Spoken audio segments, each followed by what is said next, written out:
በስመ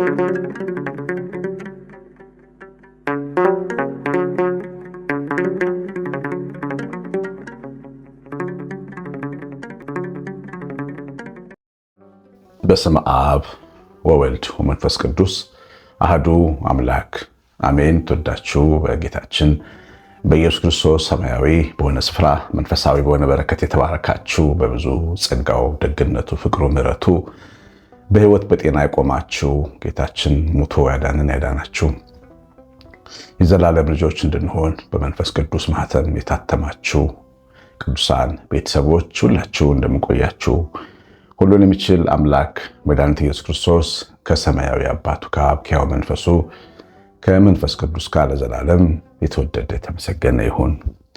ተወዳችሁ እግዚአብሔር ልጆች፣ ይሄ የሰኔን ጾም ብዙዎቻችን እየጾምን ነው። የማንጾም ሰዎችም እንኖራለን። በሚቀጥለው ዓመት እግዚአብሔር ፈቅድ ጾማላችሁ። ነገር ግን በዚህ ጾም ቅዱስ ስራ እንሰራለን። ከምባታ የሚባለው ሀገረ ስብከት ውስጥ የሚገኝ አንድ ጥንታዊ መድኃኔዓለም ቤተክርስቲያን አለ።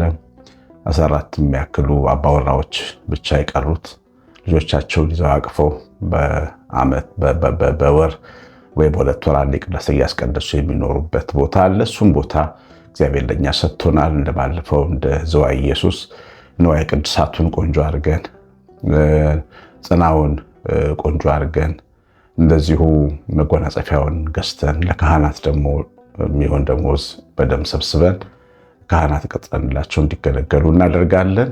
09114138 ስልኬ ላይ አሳውቁኝ። ሀገረ ስብከቱ የሰጠኝን አድራሻ ወይም ደግሞ ገንዘብ ማስገቢያ አካውንት ሰጣችኋለሁኝ። ከዛ ውጭ ንዋየ ቅድሳት ለመግዛት ጥሩ ንዋየ ቅድሳት ለመድኃኔዓለም የሚገባ ባለፈው እስከ 318 ሺህ ብር ነው አንድ ንዋየ ቅድሳት የገዛ ነው ለኢየሱስ ቤተክርስቲያን። እንደዚሁ ደግሞ የመጎናጸፊያ የገዛ ነው 90 ሺህ ብር ነው። ጥና የገዛ ነው የወርቅ ጥና የገዛ ነው 90 ሺህ ብር ነው። ታስታውሳላችሁ። የወርቅ ወንጌል የገዛ ነው 75 ሺህ ብር ነው። እነዚህን የምትችሉም ሰዎች ካላችሁ በስማችሁ አሳውቁኝ። 09114338 ስልኬ ላይ ነው። እግዚአብሔር እናንተን ቤታቸውን ይባርክ። እድለኞች ነን እግዚአብሔርን ቤት እንድንሰራ ስለተጋበዝን። ዛሬ የምንማረው ታስቦ ዘንድ ሰው ምንድን ነው የሚለውን የቅዱስ ዳዊትን ጥያቄ ነው። መዝሙር 8 ቁጥር 4 ላይ የተጻፈ ቃል ነው። በጣም ከሚያስደንቁኝ እና ከሚያስገርሙኝ ማን አመለከተው ብዬ ከምደነቅባቸው ጥያቄዎች አንዱ ነው። ዳዊት የሚጠይቀው ታስቦ ዘንድ ሰው ምንድን ነው? በተለይ በአውሮፕላን ስጓዝ ነው ይሄን ነገር ማስበው። ወደ 23 ወይ 30 ጫማ ከፍታ ላይ ስትበሩ የሰው መኖሪያው ጭምር ነው የማይታየው። የሰውን ልቡን ተውት፣ የሰውን ጓዳውን ተውት፣ መኖሪያው አይታይም። በቃ እና ደግሞ መቼም ጠፈርተኞች በመንኮራኩር ወደ ሰማይ ሲሄዱ ዓለም በራሷ አትታያቸውም፣ ነጥብ ሆና የምትታያቸው። እንግዲህ እኛ እንኳን ትንሾች ፍጥረታት በዚህ ልክ ስንርቅ፣ ከሰው ስንርቅ፣ የሰው መኖሪያ ካልታየን በሰማያት የሚኖር እግዚአብሔር ግን እያንዳንዳችንን ነገር ስሜታችን አጠገብ ስታገኙት አትገረሙም ወይ? ለእያንዳንዳችን ሲደርስ ስታዩት አትገረሙም ወይ? በእግዚአብሔር መታሰባችን በጣም ያስገርመኛል። ይቅርታውን እንደው ስለ ግሌ ጉዳይ ስለማወራ ግን ስለሚያስተምራችሁም ነው ማነሰው። ብዙ ጊዜ አንድ ነገር ጠይቃለሁ በጸሎት እግዚአብሔር እንዲያደርግልኝ፣ እንዲሰማኝ ወይ ደግሞ እንዲረዳኝ ወይም ደግሞ እንዲያስተምረኝ የምፈልገው ጉዳይ ስጸልይ እግዚአብሔር ፈጣን መልስ ይሰጠኛል እና ያን የምፈልገውን ነገር ቶሎ እጄ ላይ ያገኘዋለሁ ወይም ህሊናዬ ልቤ አጠገብ አገኘዋለሁ። እና ምን ያስደስተኛል መሰላችሁ? ከመለሰልኝ ከዛ ከምፈልገው ነገር በላይ አጠገቤ መኖር ያስደስተኛል፣ በጣም ያስደስተኛል። እግዚአብሔር ሰማኝ፣ እግዚአብሔር ለካ አጠገቤ ነው ያለው፣ ለካ አብሮን ነው ያለው። እና መንፈሴ ክዶሃል እንዴ? ልቤ አብረህ አይደለም አብረህን አይደለም ብሎ ያምናል እንዴ? ስውር ልቤ ያምንም እንዴ? ብዬ በራሴ አፍራለሁ፣ ግን በጣም እደሰታለሁ ከኔ ጋር ስላለ። መቼም ስሜት የኔ ብቻ አይመስለኝም፣ የእናንተም ስሜት ነው። ታስበው ዘንድ ሰው ምንድን ነን እኛ? ምን ያደርጋል እኛ ጋር እግዚአብሔር? ለምንስ ነው የፈጠረን? ለምንስ ነው የሰራን? እኛ እኮ እርስ በርሳችን እንኳን ተሰልቻችተናል። በጣም አድካሚዎች ከመሆናችን የተነሳ የሰው ልጆች በጣም ስለምናደክም ብዙ ሰው መሞት ይመኛል፣ ዓለምን ትቶ መሄድ ይመኛል። ይሄ ዓለም አልተመቸውም በሰው ምክንያት። ግን ይህንን የሚያክል አሰልችና አድካሚ ሆነን ሳለን እንዴት ነው እግዚአብሔር እኛን የሚያስበን? እንዴት ነው ለእኛ መልካም አመለካከት ይኖረው? ይሄ በጣም ያስገርማል። ዳዊት ይሄን ይገርማል። ስለዚህ ሳስብ አንድ ወጣት ደወለልኝና የልቡን ጥያቄዎች ጠየቀኝ። በቀደም ልብ ውስጥ ያሉትን የመንፈሳዊ ጥያቄዎች የጠየቀኝ ወጣት ጥያቄ ሲጠይቀኝ እኔ የሚሰማኝን ነው የሚጠይቀኝ እና ስልኩን ከዘጋሁት በኋላ ጠየቅኩት ይህንን ጥያቄ። ይህንን የመዝሙር ቃል ታስበው ዘንድ ሰው ምንድን ነው? አትደክምም ወይ? አይሰለችህም ወይ? እያንዳንዳችን ቤት እየመጣ ለእያንዳንዳችን ልብ አንድ አይነት ትምህርት ነው የምታስተምረን። ይሄ የደወለ ልጅ የት ሀገር እንዳለ አልጠየቅኩትም። ልብ ውስጥ ግን ያለው ዓለም ከኔ ጋር ይመሳሰላል። ጥያቄዎቹ የጥያቄዎች ነበሩ፣ መልሶቹም እንደዚሁ። በመልሱ ተግባባል። ለምን አንድ አምላክ ነው ያለን። ግን ያ አምላክ እኔን ያስተማር አምላክ እሱንም ያስተምራል፣ አንቺንም ያስተምራል፣ አንተንም ያስተምራል። መቼ ደክመዋል?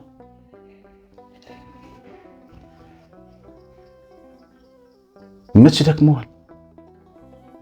ይህ በጣም ያስገርማል። እና እንደዚህ እንድጠይቅ የሚያደርገኝ አንዱ ይሄ ነው። እያንዳንዳችን ቤት አለ፣ በእያንዳንዳችን ልብ ውስጥ በተለይ ልብ ለከፈተለት ሰው፣ ከእሱ ጋር መኖርን ለፈለገ ሰው አንድ አይነት ነው ምክሩ። ከአባት ዳዊት ጋር የሰራው ስራ፣ ከዮሐንስ አፈወርቅ ጋር የሰራው ስራ፣ ከአብርሃም ጋር የሰራው ስራ፣ ከያዕቆብ ጋር የሰራው ስራ አንድ አይነት ነው።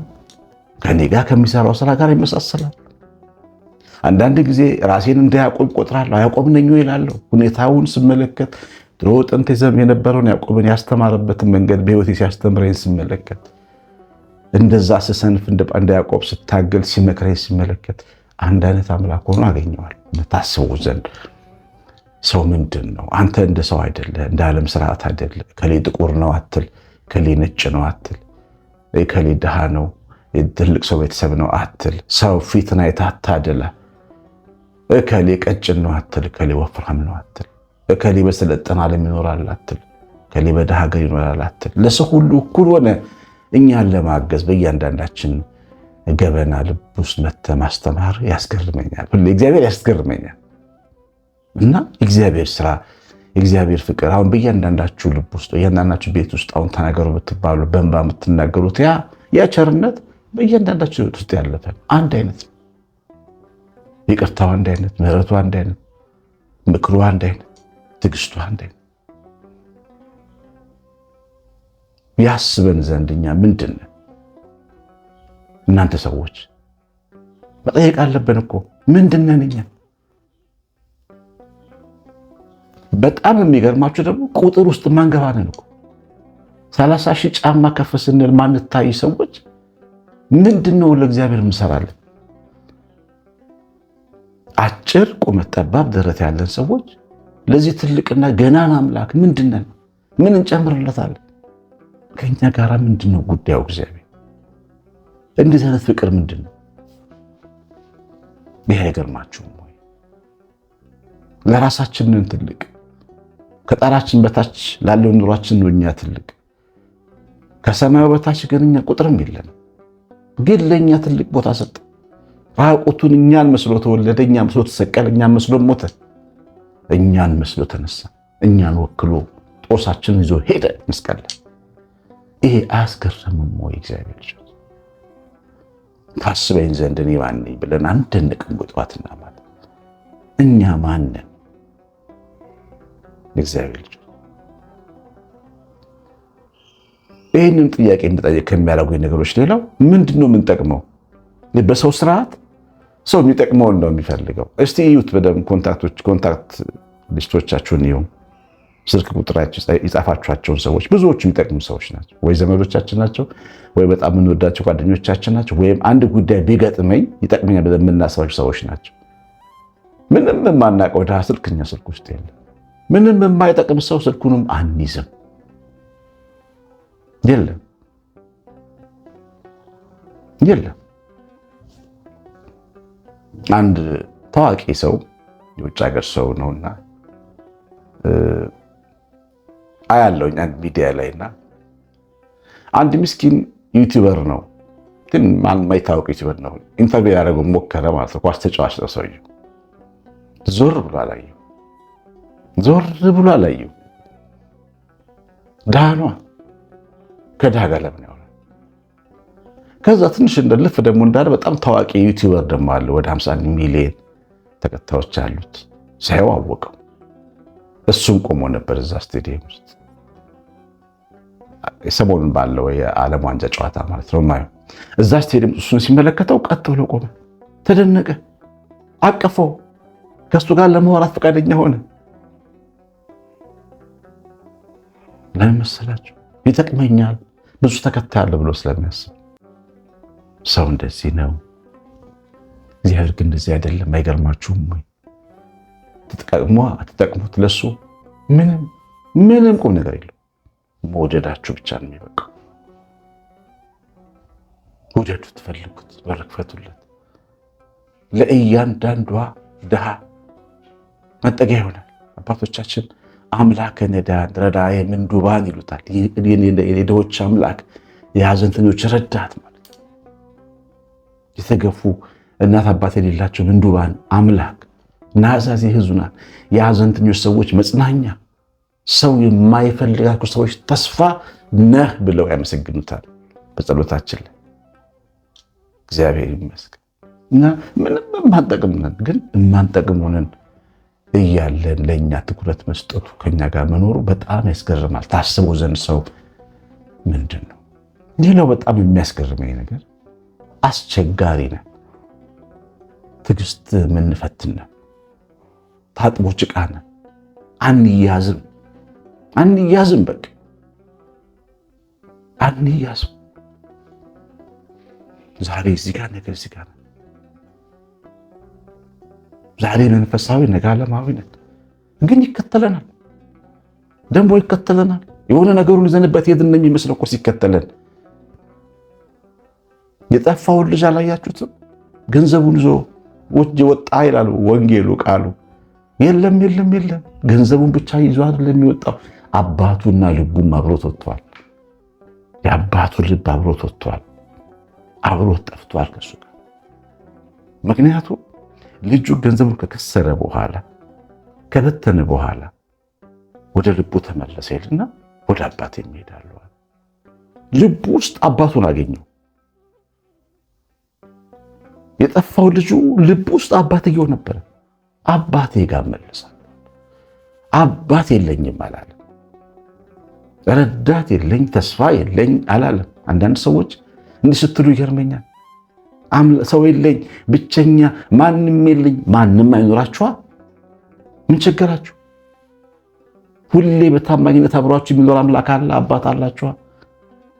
ልባችሁ ውስጥ እሱ አባት እንዲኖር መፍቀድ አለባችሁ። ካለ ይጠብቃችኋል፣ ይታደጋችኋል፣ ይታደጋል፣ ያድናል። አባት ስጋ ለባሹን ተስፋ አታድርጉ።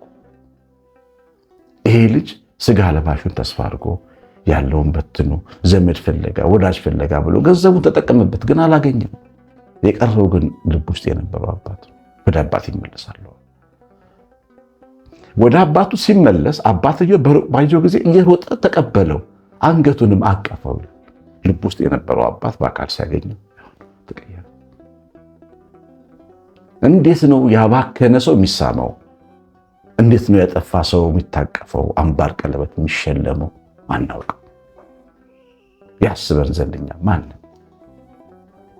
ምንም አይነት ኃጢአት ብትሰሩ፣ ምንም አይነት ድካም ቢገኝባችሁ፣ ምንም አይነት ጥፋት ብታጠፉ ስትመለሱ አንገታችሁን የሚስም አባት ነው ያላችሁ። በዚህ ተገረሙ። ካልፈልጋችሁ ማትመኑ። እውነቱ ግን ይሄ ነው። ታስበው ዘንድ ሰው ምንድን ነው ይላል ዳዊት።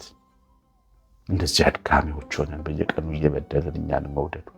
እናት አስቸጋሪ ልጇን ትወዳለች ሲባል አልሰማችሁም? ከደህና ልጇ ይልቅ አስቸጋሪ ልጇን ነው የምትፈልገው፣ የምትከታተለው፣ የምታስበው። የት ነው ይሄ ልጅ ገባ፣ በላ፣ ይሄ ልጅ እንዴት ሆነ? ሁሌ በቃ ልቧ ውስጥ ሊና ውስጥ ያለው አስቸጋሪ ልጇ ነው። ምንድን ነው ብትሉኝ እኔ አላውቅም። ምናልባት የመለኮት ባለ ተካፋዮች ስለሆነን ይሆን እላለሁ። እናት የመለኮት ባለ ተካፋዮች ስለሆነች ይሆናል እንደ እግዚአብሔር የሚያደርጋት ሁሌ አስቸጋሪ ልጁን የሚታገስ የሚጠብቅ። ምን አግኝቶ ነው ከሰው ብትሉ ምንም፣ እንዲሁ የእግዚአብሔር ልጆች ትባሉ ዘንድ አብ እንዴት ያለው ፍቅር ሰጣችሁ፣ እንዲሁ ነን። በልጁ የሚያምን የዘላለም ሕይወት እንዲወርስ እግዚአብሔር ዓለሙን እንዲሁ ወዶታል። እንዲሁ ምንም አይነት ሪዝን የለው። እንዲሁ መወደድን የመሰለ አስገራሚ ነገር በዘመናችን የለም። በዚህ አለመገረማችን ሊያሳፍረን ይገባል። ሰው በእግዚአብሔር ይታሰብ ዘንድ ምንድን ነው? ምን ጨምሮለት? ሰው እኮ ነው የእግዚአብሔርን ቤተክርስቲያን የሚያቃጥለው። የእስራኤልን የኢየሩሳሌምን መቅደስ ያቃጠለው ባቢሎናዊው ንጉሥ ነው። ሰው ነው። ሰው እኮ ነው የእግዚአብሔርን ቅዱሳን የሚገለው፣ እንደ ሽንኩርት አጋድሞ የሚያርደው። አክራሪ ህዝብ እኮ ነው። ሰው ነው። ግን እግዚአብሔር ሰውን ያስባል። ያስገርማችሁም ሰውየውን አላውቀውም ብሎ ሽምጥጥ ብሎ የካደው ሰውየው ነው፣ ጴጥሮስ ነው። ግን መልሶ በጎቼን ጠብቅ ብሎ ተሾሞታል። እሱ ሌላ እኛ ሌላ። ይሄ በጣም አስገራሚ ነገር ነው። ታስበው ዘንድ ሰው ምንድን ነው? ይኸውላችሁ እግዚአብሔር እኛን የፈጠረን ለአንክሮ ለተዘክሮ ነው ይላሉ አባቶቻችን። አንክሮ ማለት መደነቅ፣ እየተደነቅን ምን ነው? ይሄ በነገራችን ላይ መንፈሳዊ እድገት ነው። መደነቅ።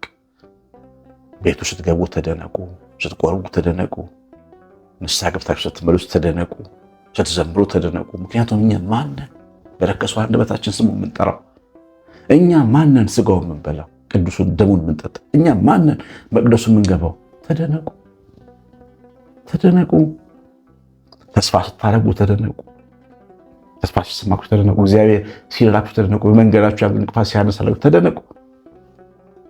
አንክሮ ያስፈልገዋል ሰው። እግዚአብሔር ማንም ሳንሆን ስላሰበን እየተደነቅን እንኖራለን። የሰማነውን በልቦናችን ጻፍልን። እግዚአብሔር ቸርነት፣ የእናታችን የእመቤታችን ረድኤት በረከት፣ የመላእክት ጥበቃ አብሮን ይሁን። ትምህርቱ ላይ ያላችሁን አስተያየት ኮሜንት ጻፉ፣ ላይክ በተን ተጫኑ። ቅድም ያሳሰብኳችሁን ቸሩ መድኃኔዓለምን ቤተክርስቲያን አትርሱ። ቀሲስ አሸናፊ ገብረ ማርያም ነኝ። ሰላም።